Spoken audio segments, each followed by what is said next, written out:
Então pronto, vamos retomar aqui o nosso chat. Agora gravando, certo? Vamos falar um pouquinho sobre a informática básica, vou fazer alguma revisão dos nossos conteúdos, né? Então, bem-vindo a todos, né? Na verdade, só temos uma aluna presente. Eu espero contar no segundo chat com os outros colegas da turma, né? É importante que vocês participem, que a gente tenha esse contato pessoal, esse contato mais próximo, né? Já estamos tão distantes, se a gente não tivesse contato ao vivo, realmente fica difícil. Então, bem-vindos a todos, certo? Vamos falar um pouquinho do nosso conteúdo. Primeiro, a história, certo? A história com algumas pessoas mais importantes, alguns fatos importantes. Primeiro, Charles Babbage e Ada Lovelace. Charles Babbage fez a primeira máquina, né? Projetou a primeira máquina programável, né? Que seria o primeiro computador mecânico. E Ada Lovelace, a mulher que fez o primeiro software da história, né? Projetou também o primeiro software. Mas nenhum dos dois conseguiu ver sua máquina funcionando, né? Os dois, na época deles, 1800 e pouco, não tinha ainda tecnologia para construção, era muito caro, mas o projeto foi bastante inovador. Aí nós temos aí o Hermann Olerith, que ele criou a primeira máquina comercial. Roberto. Oi, pode falar. Eu posso pegar assim, porque eu anotei o nome da primeira, ela é a primeira programadora, né, que desenvolveu o software. É a Ada Lovelace. Agora eu anotei aqui Ada Augusta Byron King, a Condessa de Lovelace, exato. É o nome completo dela. E aí é outra, Não. A Ada, porque aqui é o nome dela e o título. Porque ela era condessa. A Condessa de Lovelace. Eu vi que ela era condessa, filha de um poeta, né? Isso. Então, assim, aqui é o nome dela, Ada Lovelace é o título que ela tinha, né? A Condessa de Lovelace. Mas é a mesma, é a Ada Augusta Byron King. Essa mesmo. Ok. Certo? É porque senão depois eu fosse ver esse nome eu ia ficar perdida. Não, mas é a mesma pessoa, a Ada Augusta Byron King, que é a Condessa de Lovelace. A gente conhece como Ada Lovelace, que como a primeira programadora da história, ela fez um projeto para a máquina não existia, né? Então nenhum dos dois viu a máquina funcionando, o software rodando, porque, enfim, a tecnologia da época não era suficiente para fazer, e mesmo que o fizesse, seria muito custoso, muito caro. Não conseguiram fazer na época. Hermann Olerith, ele criou a primeira máquina comercial, a máquina vendável. Começou a ganhar dinheiro vendendo máquina programável, certo? No caso dele era uma máquina para fazer ponto, para fazer folha de ponto, para fazer a parte de serviço pessoal das empresas, né? Isso ajudou muito, questão de contra-cheque. Tem empresa aí que ainda chama o contra-cheque de Olerith por causa dele, por causa da máquina dele. Antigamente, acho que hoje em dia nem tanto, mas antigamente muitas empresas chamavam o contra-cheque de Olerith, exatamente por causa de Hermann Olerith, que criou essa máquina que ajudava muito na confecção de contra-cheques. E ele ganhou muito dinheiro com isso e fundou uma empresa que depois vinha a ser a IBM, que a gente conhece como uma das maiores empresas de informática da atualidade. Então é um precursor bastante. O Vannevar Bush, que fez uma máquina muito importante, uma máquina que serviu de base para várias pesquisas, vários estudos. O Alan Turing, que disse, né, pela primeira vez, projetou lá a máquina da era digital, seria a primeira ideia do computador digital. Antes as máquinas eram sempre analógicas, e ele fez o algoritmo digital, vamos dizer assim. O Alan Turing. O Howard Aiken, que ele conheceu os trabalhos de Babbage e tal, e construiu muitas máquinas, construiu muitos computadores, certo? Howard Aiken. Inclusive o nome dele é usado no filme do Homem de Ferro, né? Howard Stark, que é o pai do Tony Stark, em homenagem a Howard Aiken, que construiu diversos computadores. E as gerações, né, gerações de computadores, cada geração tem as suas características, as suas propriedades, as suas limitações, certo? E cada um dos grandes avanços que ocorreu na história fez com que surgisse uma nova geração de computadores. Então nós temos os transistores, que foi da primeira para a segunda geração. Nós temos os circuitos integrados, da segunda para a terceira geração. Nós temos aí a internet e a interface gráfica para a quarta geração. E agora nós estamos na geração do amanhã, né? A geração dos computadores mais futuristas, né? Pelo menos é o que o pessoal tá falando. Tamanho de dados. A gente também teve uma aula sobre os tamanhos de dados, né? Eu achei muito interessante essa aula. Legal. Porque a gente realmente não entende. Eu não entendi a questão de que é giga, não sabia mega, giga, não entendia o que é que distinguia um do outro. E agora eu já sei.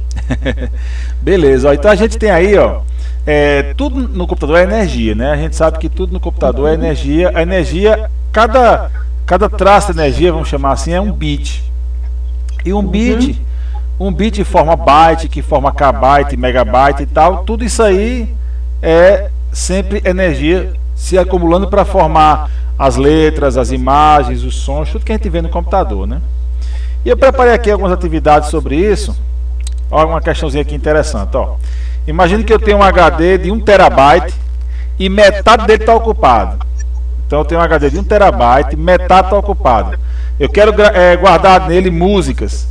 Cada arquivo de música ocupa 4 megabytes. Quantas músicas eu poderia guardar nesse HD? Olha que interessante. Então nós temos um HD de 1 terabyte. Vou puxar aqui a calculadora. Ok. 1 terabyte, certo? E metade está ocupado. Então eu tenho meio terabyte.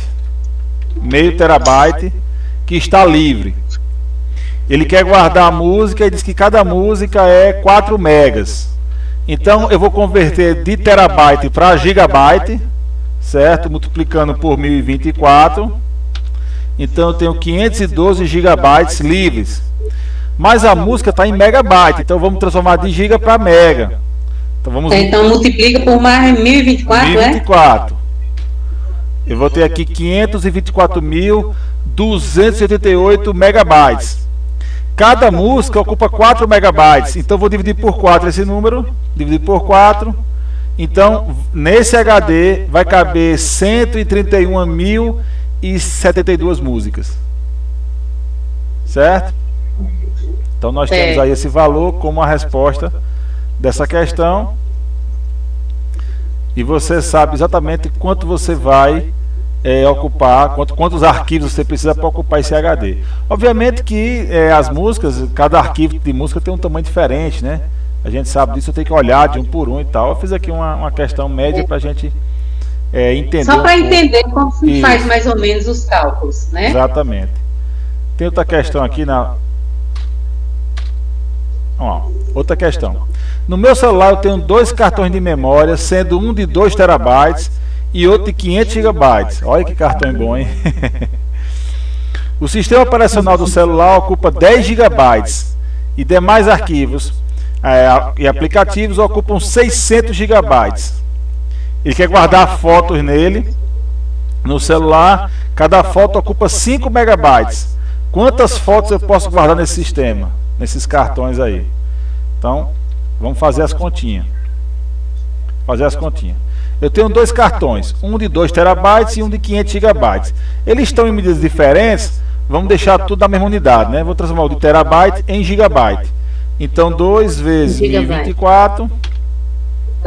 Vai ser 2048, né? 2048 gigabytes. Mas eu tenho um de 500, né? Então, mais 500 que eu tenho no outro cartão. Então, o total que eu tenho de gigabytes, eu tenho 2.548 gigabytes nos 2 cartões de memória, somando os 2 cartões que eu tenho aqui, certo? Ele fala o seguinte, ó, o sistema operacional, que nós já vimos, né, o sistema operacional é aquele software básico que faz o celular funcionar, que faz os computadores funcionarem. Então, nós temos aí 10 gigabytes, então vou subtrair aqui 10 gigabytes que está sendo ocupado pelo sistema operacional. E ele fala que 600 GB está sendo ocupados por aplicativos, por outros arquivos, por coisas que estão no meu celular. Então ainda vou ter menos 600 GB que também estão em uso. Então livre mesmo, eu tenho 1938 GB. E ele quer saber assim, quantas fotos de 5 megas eu coloco. Então vou transformar de gigabytes para megabytes. Então vezes 1024. Então aqui eu tenho 1.984.512 megabytes e minhas fotos são de 5 mega. E eu quero saber quantas fotos cabem. Vamos dividir por 5. Então vai caber aqui 396.902 fotos. Certo? A gente tira essa parte fracionária e vamos ficar exatamente com 396.902 fotos gravadas de espaço. Tá claro? Ok. De questão de cálculo assim, eu sou mais tranquila. Beleza.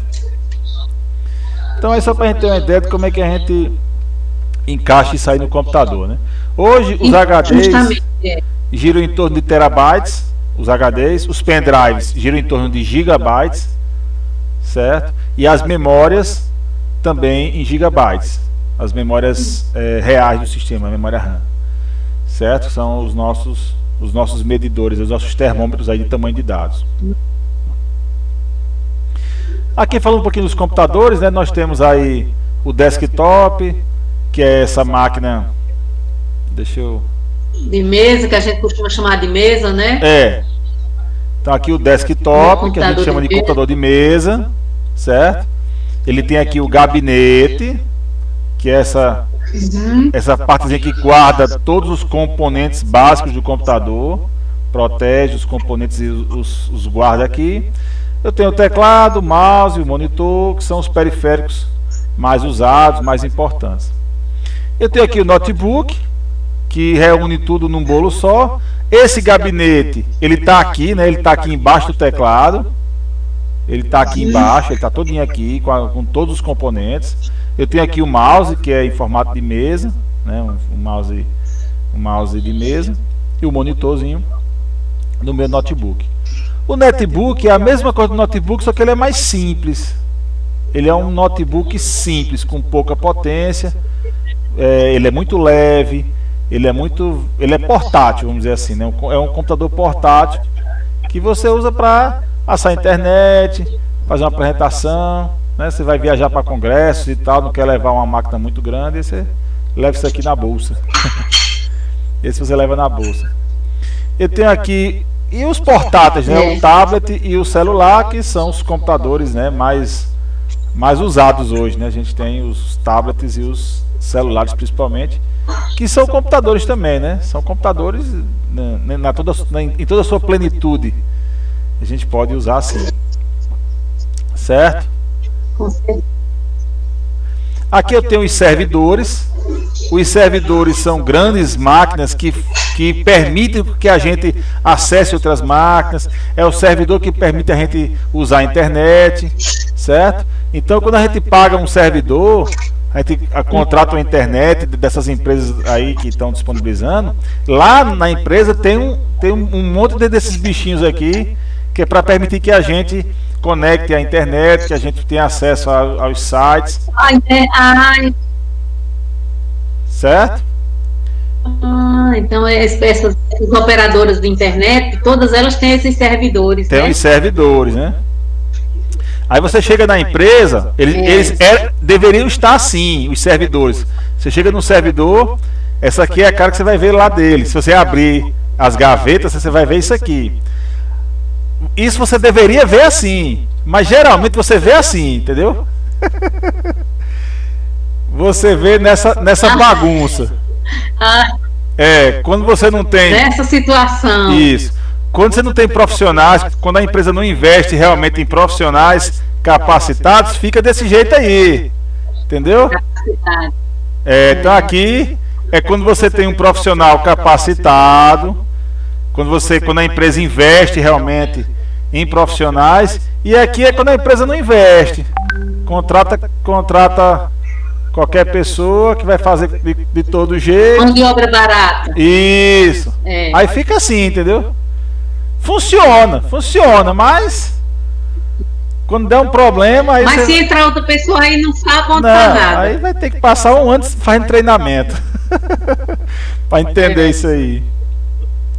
Mas é isso, né? Isso aí são os servidores e é isso que faz os computadores entrarem na internet, os computadores se comunicarem com outras máquinas, é através dos servidores. Certo? Okay. Nós temos os hardware, né? Os hardware, eu falei do gabinete que ele guarda, ele protege. Ele protege os hardwares, então aqui é só uma capa para proteger os hardwares. E aqui eu tenho realmente os dispositivos básicos do computador. A placa-mãe, que é aquele que reúne todos os elementos, né? Ele junta tudo e ele faz tudo funcionar. Ele consegue interligar todos os dispositivos. Nós temos a CPU. Esse é o dispositivo principal. É ele quem faz a coisa acontecer. É ele quem faz funcionar tudo que você vê no computador. Sem ele não existe computador, certo? Então, quanto mais potente ele, mais rápido vai ser o computador. Então, você quer aumentar a velocidade do seu computador, é esse cara aqui que você tem que comprar ele maior, mais forte, mais potente, mais rápido, certo? É a CPU. É a CPU que você vai ter que comprar ele de forma mais potente. As memórias é que nem o HD, serve para guardar arquivos. Só que os arquivos desse cara aqui, da CPU, os arquivos que a CPU vai usar. Quando você abre um aplicativo, o aplicativo ele está no seu HD, você guarda ele no HD, no seu pendrive. Mas para que a CPU possa ler, o seu aplicativo vem para cá, vem para a memória RAM. Quando você vai abrir uma foto, a foto vem para cá, vem para a memória RAM, certo? Então tudo que você quer usar para que esse cara possa realmente fazer acontecer, tem que vir para a memória RAM. Por quê? Porque o HD, esse carinha aqui, ele é muito lento. O HD é muito lento. Então ele só serve para guardar os dados mesmo. Só para guardar. Quando você vai ler, eu tenho que copiar o dado aqui na memória RAM, nesses carinhas. Aí esse cara aqui vai poder acessar e vai poder fazer acontecer, mostrar no seu monitor o que você quer ver. Certo? Okay. Então nós temos esses elementos que são fundamentais no computador, né? A placa-mãe, as memórias e o HD. E o HD. Porque quando eu assisti a aula, a explicação, eu anotei. Aí eu botei, né, que o HD ele é lento. E aí eu coloquei, como o HD era lento, eu coloquei que tá certa essa minha posição de botar que a memória RAM ela tem maior velocidade. Sim, muito mais velocidade. Pronto, porque eu botei aqui muita velocidade. Isso. Né? Aí porque se tiver uma questão dessa, eu já sei que eu estou certa pelo raciocínio. Agora, aí você pode perguntar assim, se o HD é mais lento e a memória RAM é mais rápida, por que a gente não usa só a memória RAM? E aí vem as grandes vantagens do HD, né? Porque o HD é mais barato, ele cabe muito mais arquivos e tem a vantagem fundamental de que se eu desligar o computador, a memória é apagada todinha. Não some, eu anotei também. E o HD não some, né? Mas a memória some, tudo, e apaga tudo. E a memória RAM some, Exato. Então isso é um detalhe importante para o funcionamento do HD no computador. Então a utilidade do HD é essencial dentro do computador. Nós temos aqui os periféricos, né? Nós vimos na aula isso aqui, periféricos de entrada, que é quando a informação vai do usuário para o computador, de saída do computador para o usuário e de entrada e saída. Top screen, né? Que é a tela de entrada e saída, né? Isso, entrada e saída pode ser o top screen. Nós temos aqui os periféricos de entrada, o principal é o teclado, né? Quando você quer informar alguma coisa para o computador, você usa o teclado. Pode usar o mouse, pode usar o joystick, pode usar o microfone, mas o principal mesmo é o teclado, aquele que você vai... dos periféricos de entrada, é o mais usado, é o teclado, certo? O de saída, é claro, o monitor, é o periférico mais usado, aquele que você vai receber as informações do computador. E entrada e saída, nós temos aí a impressora multifuncional, é um exemplo.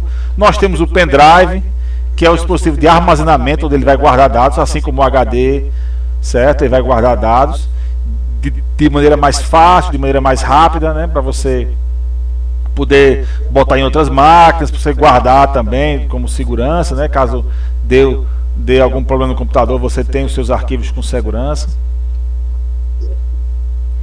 Falando um pouquinho do software, nós temos o software básico. O software básico, que é o sistema operacional, é fundamental para um computador funcionar ter um sistema operacional. O mais usado é o Windows nos computadores, nos desktops, nos notebooks, e nos celulares o mais usado é o Android.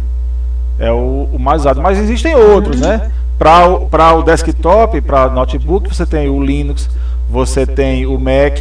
Para o celular você tem o Windows Phone, você tem outras opções, né? Mas os mais usados são o Windows para desktop e notebook e o Android para o celular. São os mais usados, certo? Não são os únicos, mas são os mais populares. Software aplicativo são aqueles que você realmente usa bastante. Você trabalha, ele gera trabalhos para você, como o Word, o Excel, o PowerPoint, o Access, o Publish, o Outlook. Você usa esses aplicativos de maneira mais eficiente para gerar o que você precisa, né, para fazer os seus trabalhos, os seus cálculos, para fazer as suas atividades, para tornar o seu dia a dia mais fácil. E os softwares utilitários, que são acessórios para você utilizar no seu dia a dia, né? Fazer alguma facilidade, como o WinZip para comprimir arquivos, o antivírus, né? o PDF Creator para gerar arquivos PDF, o Dropbox para você fazer backup de arquivos, para você mandar arquivos para alguém também. O Dropbox facilita isso. Então os utilitários são facilitadores, né? Você não é o objetivo final do computador, os utilitários. São os aplicativos. Utilitários são aplicativos também, mas são aplicativos para uso de alguma facilidade, de alguma coisa bem específica. Lá nos comentários, alguém pediu para falar um pouco sobre os vírus de computador, né? Então, falar um pouquinho dos vírus, né? Os vírus são aplicativos que você não enxerga, você não consegue vê-los a princípio no seu computador. Eles entram e ficam invisíveis no seu computador. Mas são aplicativos também, são códigos, só que ele fica invisível. Ele faz cópias de si mesmo, então ele se autocopia, ele se associa a outros arquivos, ele se agrega aos outros arquivos, certo? E ele pode se enviar, e enviar dados. Então, por exemplo, às vezes você recebe um vírus de uma pessoa conhecida, certo? Às vezes um amigo seu está com um vírus de computador, o vírus infecta o e-mail, e o próprio vírus manda e-mail para você, com o endereço dele, e você acha que é o seu amigo que está lhe mandando. E aí você clica nas coisas, certo?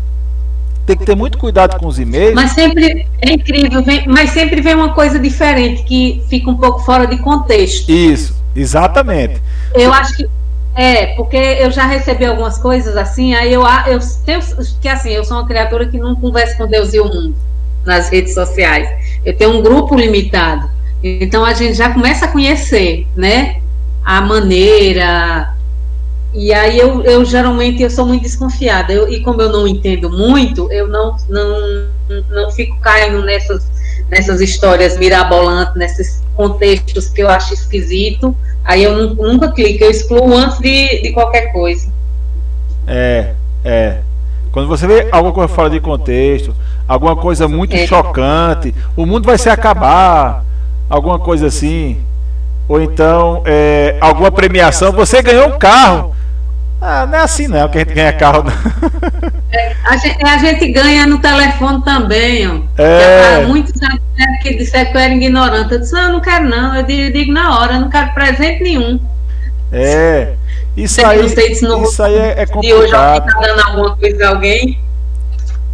Pois então, o vírus é isso. Então o vírus ele pode se enviar de endereços conhecidos, inclusive, e pode enviar seus dados, suas senhas, seus arquivos para outras pessoas, né? Para as pessoas que criaram os vírus, para pessoas que estão manipulando os vírus, certo? Então, o que eu faço contra os vírus? Primeiro, fazer backup, né? O backup ele é muito importante. Pronto, eu não entendo o que é isso. O backup é uma cópia. Você tem uma cópia do arquivo. Você tem um arquivo no seu computador e você faz o arquivo no pendrive. Então você tem duas cópias do arquivo, no computador e no pendrive. No computador e em outro HD. No computador e no Dropbox e no Google Docs. Tá entendendo? É fazer uma cópia. É que você não tem o arquivo só em um lugar. Tem gente que tira a foto pelo celular, enche o celular de foto. Aí o celular é roubado. E aí? Perdeu as fotos tudo, né? Então, você... Eu envio por e-mail. Pronto. Você envia por e-mail, você guarda no e-mail, você tem um backup, é uma cópia. Se você perder o celular, você não perde suas fotos, você não perde o seu material. Isso é o backup. É você mandar para outro lugar. Você ter dois lugares diferentes com a mesma coisa. Isso é importante, porque se o vírus entrar um vírus para apagar o seu computador, você vai ter os seus arquivos no pendrive, no Dropbox, no e-mail, em outro lugar. Entendeu? Você tem que ter o backup, isso é fundamental. Então, eu já estava fazendo, né, o backup sem nem saber o que era. Pronto, agora já sabe, é o backup, a cópia de segurança. Agora já sei. É a cópia de segurança. Você vai fazer backup para tudo. Tudo que foi importante na sua vida no computador, faça backup. E a primeira coisa é fazer um backup. Certo? Nós temos os antivírus aqui também, né? Antivírus. É muito importante o antivírus. Se você tiver 2 HDs, é importante que você tiver. Se um deles for infectado, você pode usar o outro com antivírus para desinfectar. Fica até mais interessante. Se tiver só um, não tem problema. Instala o antivírus. Tenha sempre o antivírus instalado e atualizado. Certo? Os antivírus hoje. Essa questão de antivírus, eu peno. Por quê? Eu tenho um notebookzinho já muito velho e ele, desde sempre, foi o mesmo antivírus. Sempre aparece que o antivírus está sendo atualizado, pronto. E o mais novo, eu mandei instalar o antivírus e aí diz que já expirou. Eu não entendo essas coisas. É porque, assim, alguns antivírus são pagos, certo? Você tem que pagar a licença para poder usar. Ele permite que você use um certo tempo e, se quiser continuar a usar, você tem que pagar. Mas existem opções de antivírus gratuitos na internet. Se você está usando um que é pago e a licença expirou, então eu recomendo você apagar esse e instalar um antivírus gratuito, que você pode usar a vida toda. Certo? Aqui eu estou vendo uma plaquinha aqui é a Avira, né? Esse guarda-chuva. Eu sei. É ele que está aparecendo, que está expirado. Aí eu não sei, mas acho que nessa questão de pandemia eu não saio para ir para lugar nenhum. E aí eu tenho medo de concordar eu tinha medo de concordar e ser um vírus. Não, se é o próprio antivírus, porque realmente você tem que ter cuidado, né, para ficar clicando assim. Mas os antivírus, eles são eficientes, até certo ponto eles são eficientes. Mas se você está com esse problema aí, é bom você instalar um antivírus que seja mais automático, que atualize de maneira automática e que seja gratuito, que já garante uma certa proteção, certo? Claro que não é 100%, né? Você precisa de outras ferramentas também, mas o antivírus é a principal ferramenta que a gente tem contra os vírus, né? A gente tem os firewall. O firewall, ele é uma coisa que geralmente já vem com o sistema operacional. Você pode instalar até outros firewall, mas o firewall já vem com o sistema operacional e você tem que só manter ele funcionando, né?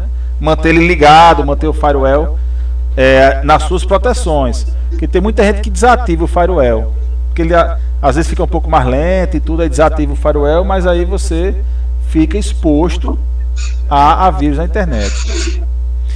E não é só vírus não, né? Tem as propagandas também, né? Então você tem o anti-spyware, que são as propagandas que ficam aparecendo, em toda hora aparecendo propaganda. Ai, rapaz, isso desculpa, mas é um saco, viu? É complicado.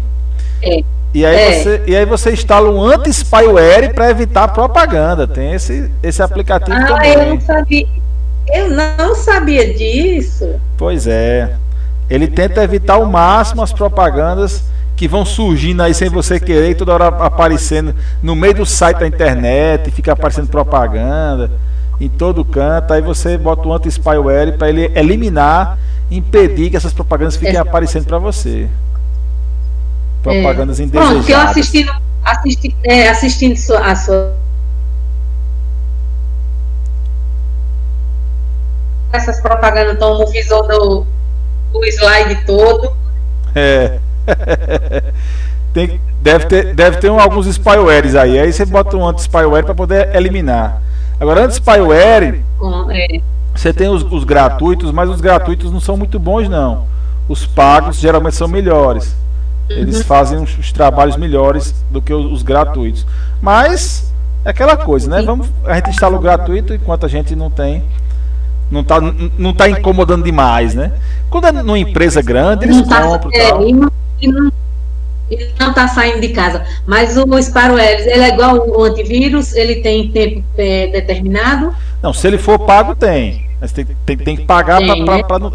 Mas se ele for gratuito, não. É a mesma coisa do antivírus, né? Mesma coisa do antivírus. Certo? Então eu dei essa explanaçãozinha aí. Mas o principal elemento contra o vírus é você.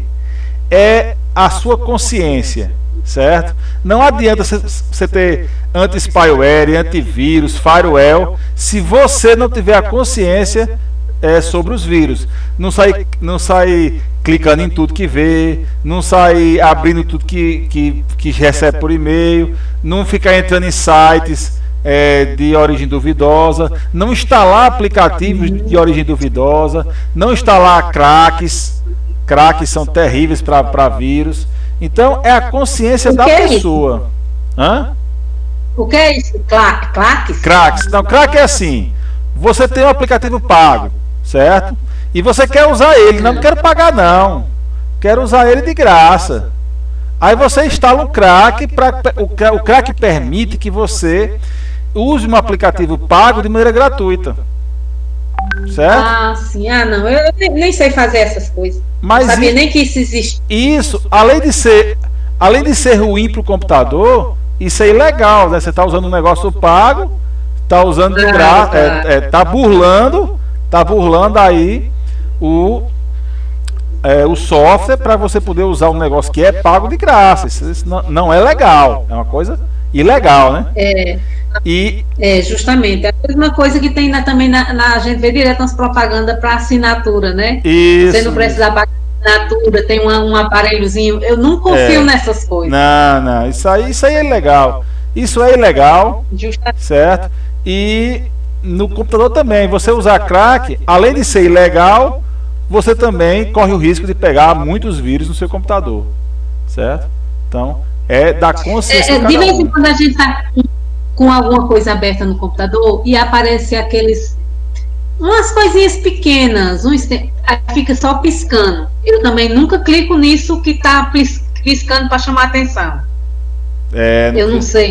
Clique não. Porque às vezes é uma propaganda, aí está sempre piscando para chamar sua atenção.